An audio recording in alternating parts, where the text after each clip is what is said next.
The chandeliers of the Grand Harbor Hotel shimmered like falling stars, reflecting gold and crystal everywhere. Laughter, cameras, and clinking glasses filled the air. Everyone worshipped the man they called the city's genius, Ethan Reed. But one woman moved silently in the shadows, Aminata, her red waistcoat gleaming, a silver tray balanced in her hands. A single misstep, a drop of champagne, and suddenly the world froze. Ethan's eyes blazed. A bottle tipped. Wine cascaded over her. Silence. Humiliation. Yet nobody knew, she was not just a waitress. The ballroom fell silent, all eyes on the wet figure standing frozen. Aminata's black pants and white shirt clung to her like a second skin, but she didn't flinch.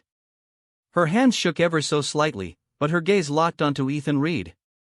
The laughter of guests was cruel, mocking, but she did not respond. "Do you know the cost of this suit?"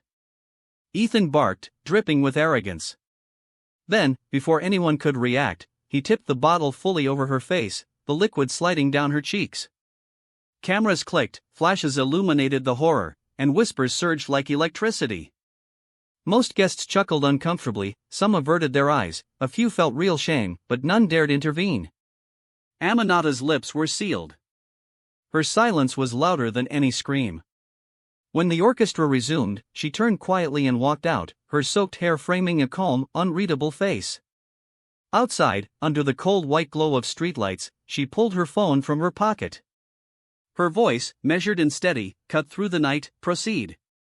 Seconds later, a voice confirmed, "Yes, ma'am." Aminata was not simply serving drinks tonight. She was the hidden owner of Reed Enterprises, a billion-dollar empire Ethan thought he controlled. Inside, Ethan raised his glass, laughing with the cameras, unaware that one call had already set a chain of events that would shake his world to its core. By the time he returned home, his phone buzzed endlessly, each notification a hammer striking his ego. The next morning, a flashing news alert stopped him cold. Trident Infrastructure terminates $1.2 trillion deal with Reed Enterprises. His hand trembled as emails, messages, and calls poured in, funding withdrawn. Effective immediately. Panic gnawed at him. His legal team and CFO confirmed the inevitable, the deal, the empire, the control, all slipping through his fingers. Then, the final blow. His secretary rushed in, pale, voice cracking. "Sir, the new majority shareholder, it's Aminata Brooks." The name hit him like a freight train.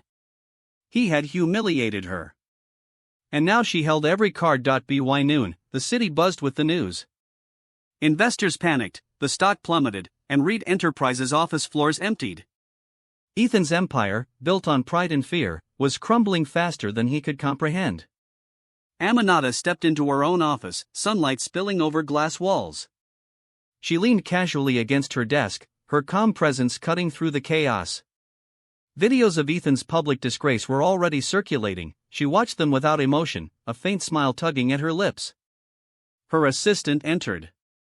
"All confirmations are complete. Control is fully yours. Automatic safeguards triggered by last night's events have placed Reed Enterprises under your authority." Aminata's eyes sparkled. "Good. Let them stew in their arrogance. Let them learn the price of underestimating someone." Meanwhile, Ethan sat in his penthouse, the city sprawling beneath him like a crown he no longer possessed. His perfect suit felt suffocating, a symbol of the life slipping away. Every screen mocked him, every notification screamed failure. He searched desperately for loopholes, solutions, but there were none. By evening, Aminata held the first press conference. Cameras flashed, reporters jostled, and the world held its breath. She appeared radiant, poised, and unshakable. "Reed Enterprises," she said, her voice calm but commanding, "has always been about more than profits. It's about integrity, vision, and respect. From today, the company will prioritize people over arrogance, results over entitlement." Gasps erupted. Investors scribbled notes frantically. Ethan's name was spoken only in past tense. The city watched, spellbound. The woman they had seen as a waitress, drenched in humiliation, now dictated the empire's future. As night fell, Aminata returned to her apartment. She removed her red waistcoat, neatly folded it, and sat by the window overlooking the skyline. The city lights reflected like shattered diamonds, her empire, once hidden, now shining for all to see. She sipped a glass of wine she hadn't spilled, her eyes calm, her victory complete. Back in his penthouse, Ethan stared at the screens again.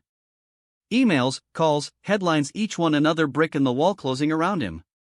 He replayed last night's horror, the wine, the humiliation, the silent stare he hadn't understood. And now, every ounce of power he had clung to was gone. Aminata had shown him the ultimate truth: arrogance and cruelty could not secure loyalty or respect. Every action had consequences, and a single act of humiliation could summon a reckoning beyond imagination.